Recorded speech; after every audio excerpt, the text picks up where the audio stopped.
Students, the topic is prolonged labor. Prolonged అంటే ఎక్కువసేపు ఉండేది. సో లేబర్ అనేది ఇక్కడ ఎక్కువ టైం పడుతుంది. The labour is said to be prolonged when the combined duration of the first and second stage is more than the arbitrary time limit of 18 hours. Any labor which exceeds more than 24 hours is called as prolonged labor. ఇక్కడ ప్రసవ ప్రక్రియలో first stage and second stage ఉంటాయి కదా. So ఆ రెండింటికి కలిపి ఒకవేళ it is more than 18 hours అయితే కనుక, లేదా మొత్తానికి కంప్లీట్ ప్రసవ ప్రక్రియ మోర్ దాన్ 24 అవర్స్ అయితే కనుక దాన్ని ఏమంటాం మనం? ప్రొలాంగ్డ్ లేబర్ అంటాం. సో వాట్ ఆర్ ద కారణాలు? ఏముండవచ్చు కారణాలు? First one, ineffective uterine contractions. గర్భాశయంలో తగినటువంటి బలమైనటువంటి కాంట్రాక్షన్స్ లేకపోవచ్చు. లేకపోతే సిపిడి అంటాం, సెఫాలో పెల్విక్ డిస్ప్రపోర్షన్. అంటే మదర్ యొక్క పెల్విస్, ఫిటస్ యొక్క head both are not in proportion. అంటే బేబీ యొక్క హెడ్ ఎలా ఉంది అంటే మదర్ పెల్విస్ తగ్గట్టు లేకుండా పెద్దగా ఉంది అప్పుడు. Next one, occipito posterior presentation. So generally మనకు ఉన్నటువంటి పొజిషన్ ఏంటంటే ఎల్ఓఏ అంటాం, లెఫ్ట్ ఆక్సిపుటో యాంటీరియర్. ఇంకోసారి ఏం కావచ్చు, ఆక్సిపుటో పోస్టీరియర్ అయితే కనుక లేట్ అవుతుంది. నెక్స్ట్ కారణం, prolonged latent phase. The uterus contracts regularly but the mother experiences pain and discomfort. ఇక్కడ ఏమైంది, కాంట్రాక్షన్స్ బాగానే ఉన్నాయి కానీ దానివల్ల మదర్కి ఏమవుతుంది, ఇబ్బందిగా ఉంది, అసౌకర్యంగా ఉంది. prolonged active phase, slow progress of the labor and slow dilatation of cervix. ఇక్కడ ఏమైంది, లేబర్స్ చాలా స్లో అవుతుంది. అట్ సేమ్ టైం మనం పీవీ చేసి చూస్తే ఎలా ఉంది అంటే సర్విక్స్ అనేది చాలా స్లోగా డైలేట్ అవుతుంది. అదో కారణం. So how to manage this one? When the progress of labour is delayed, attempts should be made to determine the cause of prolonged labour before deciding labour. So మనకు ప్రసవ ప్రక్రియ లేట్ అవుతుంది, ఫస్ట్ మీరు ఏం చేయాలి, దానికి కారణం కనుక్కోవాలి. If it is hypotonic uterine activity may be corrected with oxytocin infusion, amniotomy in spite of oxytocin drip. ఒకవేళ అది గర్భాశయం యొక్క సంకోచాలను హైపోటోనిక్ అన్నాం, అంటే అంత బలంగా లేవు, తక్కువ ఉన్నాయి, అప్పుడు ఏం చేయొచ్చు మనము, ఆక్సిటోసిన్ ఇన్ఫ్యూజన్, ఆక్సిటోసిన్ ఇవ్వడం. లేదంటే అమ్నియోటమీ అంటాం, అంటే ఏంది, ఉమ్మనీటిని, ఆ ఉమ్మనీటి సంచి యొక్క పొరల్ని మనము కృత్రిమంగా పాల్గొట్టడం, దాన్ని ఏమంటాం మనం, ఆర్టిఫిషియల్ రప్చర్ ఆఫ్ మెంబ్రెయిన్స్, అలా చేయడం. If strong uterine contractions are present with slow dilatation of cervix, అప్పుడు ఏం చేస్తాం మనం అంటే, we have very good contractions కానీ సర్విక్స్ ఏమైంది, స్లోగా డైలట్ అవుతుంది. అప్పుడు ఏం చేయొచ్చు, ప్రోస్టాగ్లాండిన్స్ అనేవి మనము ఇస్తే ఏమవుతుంది, సర్విక్స్ స్లోలీ గెట్స్ డైలేటెడ్, వెడల్పు కావడానికి అవకాశం ఉంటుంది. Prolonged labour associated with mall presentation and CS is beneficial. ఇక్కడ ఒకవేళ there is a mall presentation, అంటే ప్రజెంటేషన్ మనం తెలుస్తుంది, మామూలుగా మనం బేబీ యొక్క ఏ పార్ట్ అయితే కిందికి వస్తుందో దాన్ని మనము ప్రజెంటేషన్ అంటాం. జనరల్ మనకు అది ఏది ఉంటుంది, వర్టెక్స్ ఉంటుంది, హెడ్ యొక్క భాగం. అలా కాకుండా ఏదైనా వేరే ఉందనుకుందాం, షోల్డర్స్ ఉంది, బ్రీచ్ ఉంది, ఆ టైంలో ఏం చేయొచ్చు మనము, just go for LSCS, lower segment caesarean section. Next topic, define obstetrical shock and explain the causes, signs and symptoms. ప్రసవ ప్రక్రియలో ఏం కావచ్చు, సడన్గా mother may go into shock.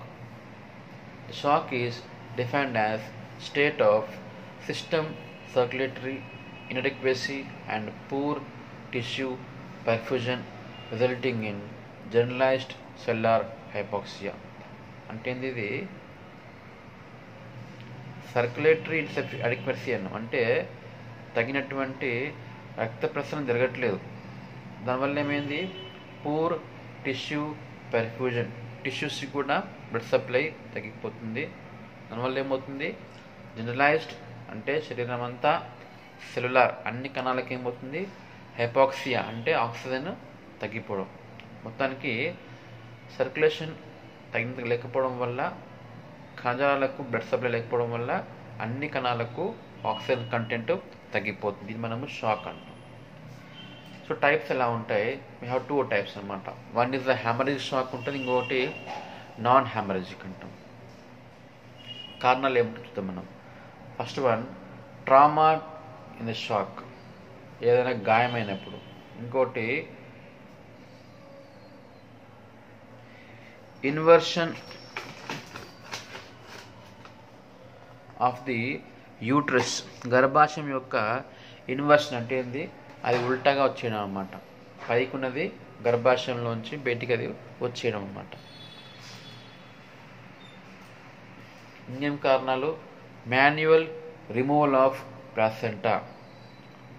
Placenta అనేది దాంతో కదా రాకపోతే మనము కృత్రిమంగా మన చేయబెట్టి ప్లాసెంటాను తీసే ప్రయత్నం చేస్తాం, అప్పుడు కూడా ఆమె షాక్లోకి పోవచ్చు. Next one, rupture of uterus, గర్భాశయం ఏదన్నా గాయమైంది దానివల్ల. ప్రొలాంగ్ లేబర్, చాలాసేపు ప్రసవం కాలే, ఇంకా లేట్ అవుతుంది, అప్పుడు. హైపర్ టెన్షన్ అండ్ టాక్సీమియా, అంటే బీపీ ఎక్కువైపోయింది, ఆమె మొత్తం బ్లడ్లో ఏమైంది, టాక్సిన్స్ విషం ఉంది అన్నమాట. దీని ఏమంటే మనం గుర్రపు వాతము. అనెస్థీషియా ఒక కారణం ఉంటుంది. పల్మనరీ ఎంబాలిజం కారణం. పల్మనరీ ఎంబాలిజం అంటే ఏంది, లంగ్స్లో రక్తనాళాల్లో ఏమైంది, గాలి జరిగింది. ఇంకోటి అబ్స్ట్రక్టెడ్ లేబర్ అంటాం, ఏదైనా అడ్డంకుల వలన ప్రసవం కావడం లేదు, అదో కారణం. Now will see signs and symptoms. In mild కండిషన్లో ఏమవుతుంది అంటే, మైల్డ్ అంటే ఏంది, చాలా తేలికగా ఉండేది అనమాట, అంత ఎక్కువగా సివియర్గా ఉండేది కాదు ఇది. దీంట్లో ఏముంటే లక్షణాలు, వీ హ్యావ్ ప్యాలర్, పాలిపోవుట, షివరింగ్ ఉంటుంది, వణకడం ఉంటుంది, స్వెట్టింగ్ చెమట పట్టడం, బ్రెడికార్డియా పల్స్ రేటు తగ్గిపోవడము, లేదా టెకికార్డియా ఎక్కువ కావడం కూడా ఉండవచ్చు, లేదా ఫీబుల్ పల్స్ చాలా చాలా నిదానంగా బలహీనంగా ఉన్నటువంటి పల్స్ ఉండవచ్చు. ఇది మైల్డ్లో ఉంటుంది. In case of severe condition దాంట్లో లక్షణాలు ఏముంటాయి, కోల్డ్ క్లామీ స్కిన్, స్కిన్ చల్లగా ఉండి తడితో కూడి ఉంటుంది, అంటే చెమట బాగా పడుతుంది ఇక్కడ. హైపోథెర్మియా, చల్లగా ఉండిపోతాడు పేషెంటు. సైనోసిస్, ఒక ప్రాంతంలో బ్లడ్ సప్లై ఆగిపోవడం వల్ల మనకి ఏమవుతుంది, మొత్తం బాడీ అంతా బ్లూ అవుతుంది, మనము సైనసిస్ అంటాం. డిస్నియా, ఊపిరి కష్టంగా ఉండటం. డిక్రీస్డ్ బీపీ పడిపోతుంది. ముఖ్యంగా సిస్టల్ ప్రెషర్ ఏమవుతుంది, లెస్ దాన్ 90 అవుతుంది. పేషెంట్ లుక్స్ యాంగ్షియస్, చాలా భయంతో టెన్షన్తో ఉండవచ్చు. యూరిన్ కూడా తగ్గిపోతుంది. Now how to manage this case. If the mother is in PHC, the mother should be immediately sent to the FRU. ఆమె కనుక ఒకవేళ PHCలో ఉంటే కనుక, ప్రైమరీ హెల్త్ సెంటర్లో ఉంటే ఆమెను FRU, ఫస్ట్ రెఫరల్ యూనిట్కి పంపించేస్తాం. Administer the oxygen and also IV fluids. Take her vital signs, temperature, pulse rate, respiration, BP, and also check for the FHS. ప్రతి 2 అవర్స్కి ఒకసారి ఫీటస్ యొక్క హార్ట్ సౌండ్స్ని వింటూ ఉండాలి. తర్వాత డాక్టర్ చెప్పిన ప్రకారము గివ్ ద డ్రగ్స్. తర్వాత అవసరమైతే ఇంకా arrange for the blood transfusion, రక్తం ఎక్కించడానికి make preparations. Maintain the intake and output chart, ఎంత ఫ్లూయిడ్స్ ఎక్కించినాము, ఎంత యూరిన్ వచ్చింది బయటికి ప్రిపేర్ చేయండి. Call for the medical assistance, అవసరమైతే కనుక డాక్టర్ని సాయం తీసుకోండి. ఇన్ కమ్యూనిటీ స్టార్ట్, అంటే ఇక్కడ హాస్పిటల్ లేరు, మీరు బయట ఉన్నారు, అప్పుడు ఏం చేయాలి, start for the resuscitation and arrange to transport the mother to hospital by utilizing 108 ambulance accompany her. So ఆమెకు సిపిఆర్ అంటాం, కార్డియో పల్మోనరీ రీసస్టేషన్ చేసి వీలైన తొందరగా మనం ఆమెను 108 ద్వారా హాస్పిటల్కి పంపించేస్తాం. On the way to hospital